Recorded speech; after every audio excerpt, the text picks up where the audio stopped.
Hey guys, and welcome back to Let's Play Sonic Generations.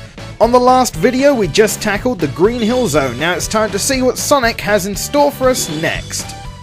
Though I state again, if any of you have played the previous Sonic games, you kind of already know just from looking at it last time.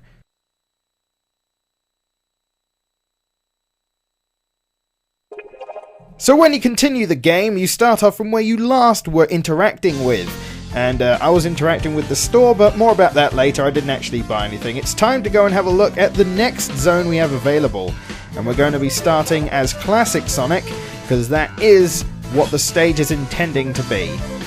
It gives us a bit of information about the acts, and then just quickly explains that Act 1 tends to be easier due to being a lot more simple. But that's really taste. But with that, let's begin Act 1 of the Question Mark Hill Zone.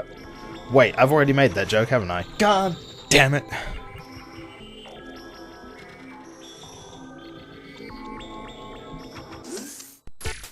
The Chemical Plant Zone. One of those memorable stages, if only for that one part where the bloody water rises. Unknown to people is that you can actually skip that whole section just with one jump. Sonic 2 happens to be a lot of people's favourite game in the series, and was the first game Super Sonic and Tails were introduced. And of course, yet again, this game gives you a lovely recreation of the stage and a damn awesome remix of the original song as well. Much like the Green Hill Zone, it's just the original music with added extra oomph with those extra instruments. One of the things I actually need to compliment the game on is how Chemical Plant Zone feels. It feels a lot like the classic version, but it also feels completely new and remade. It has those elements of the original, but it still gets away with being the Chemical Plant Zone without directly copying any kind of level design, if you understand what I mean. There's no direct rip-off of any level layouts. It's completely new. Even though the overall design of the stage is based around an existing one, the fact that they've added something interesting and new is still very impressive.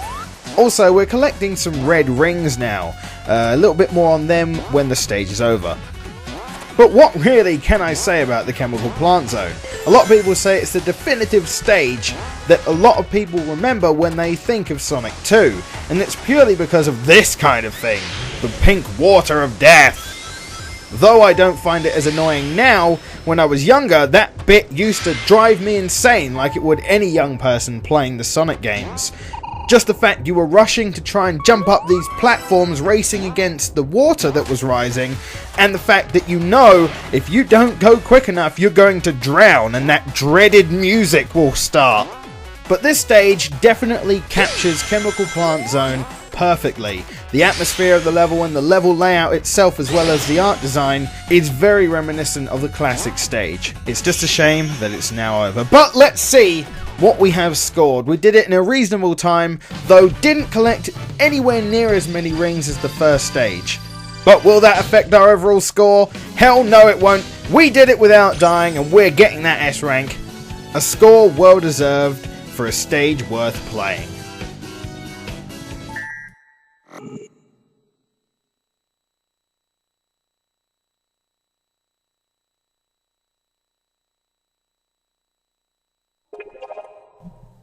And with that done, we can restore half of the Chemical Plant Zone to its full life and colour. So we collected some red rings on the stage, and what do? They add stuff to our collection room. This might be new artwork or new music to use during the stages. It's a pretty damn cool feature to be able to unlock other music from other Sonic games to be able to use on your favourite stages. So, let's go into the Chemical Plant Zone in Act 2 as Modern Sonic.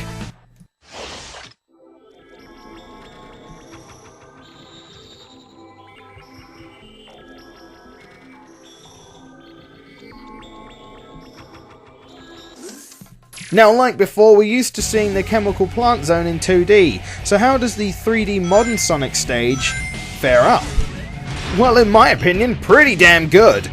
Although the remix you hear for this zone is extremely different from what you're used to in the Chemical Plant Zone, I actually think it fits the atmosphere of the level a lot.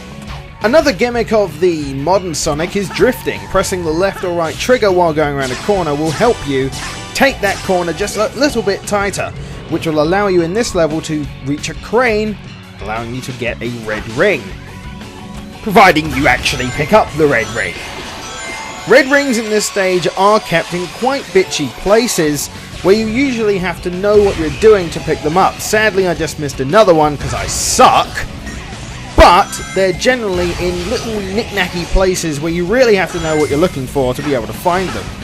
But thankfully, unlike in Sonic Colors where it unlocks a completely new game feature, in this they're not really necessary. They weren't really necessary in Colors either, but it is nice to collect them all. And as you can see, we're seeing some really awesome new twists to the original stage. Going down the actual tubes as modern Sonic sliding on the water and then falling through a tube full of... God damn it, I've missed another red ring!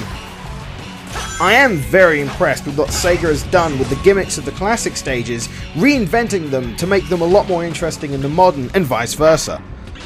Whereas in the classic stages, if you went down one of those tubes, you'd automatically travel down them in a spinball motion. In the modern stages, you slide down them like a big tube slide thing.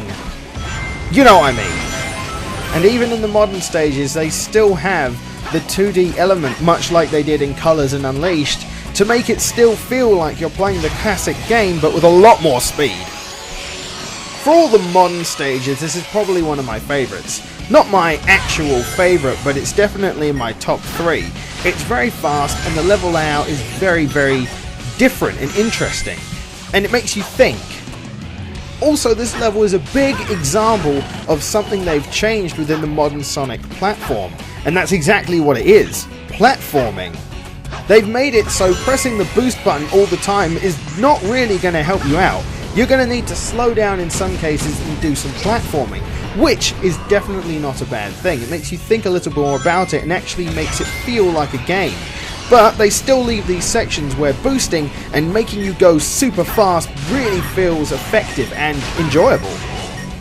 And sections like this, where if you think about what you're doing, you can then access new routes instead of having to rush through them like most players would go for that extra bit, which in this case is the red coin. But this is the end of our adventure in Chemical Plant Zone. Definitely won't be one I'll forget soon, so let's have a look at our score. We actually took a little bit longer than usual, but got plenty of rings to boot. We didn't die, so that earns us... Earns us? Definitely earns us an S rank. Now time for my favourite cutscene in the game. Sonic! Tails! This chemical plant feels familiar. I'd never forget a smell like this. And that pink water makes me really nervous for some reason. You're right, Tails.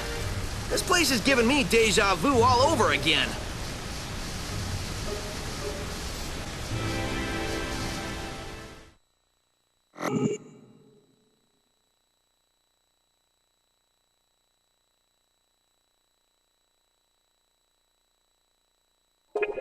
That's another thing I really like about this game. They've taken community information and made it in cutscenes. Like, everyone gets nervous around the pink water in Chemical Plant Zone, so they make a comment on it, which is really... Fuck, it's Amy! God damn it! Fuck! Fuck! You saved me, Sonic. I was afraid I'd never be able to flirt with you again. Oh god, Sonic, I feel for you. Wonderful! No, it's not wonderful! But I will see you on the next video of Let's Play Sonic Generations. I hope you've enjoyed this video, and I'll see you next time. I'm MegaGWolf. Later! And that pink water makes me really nervous for some reason.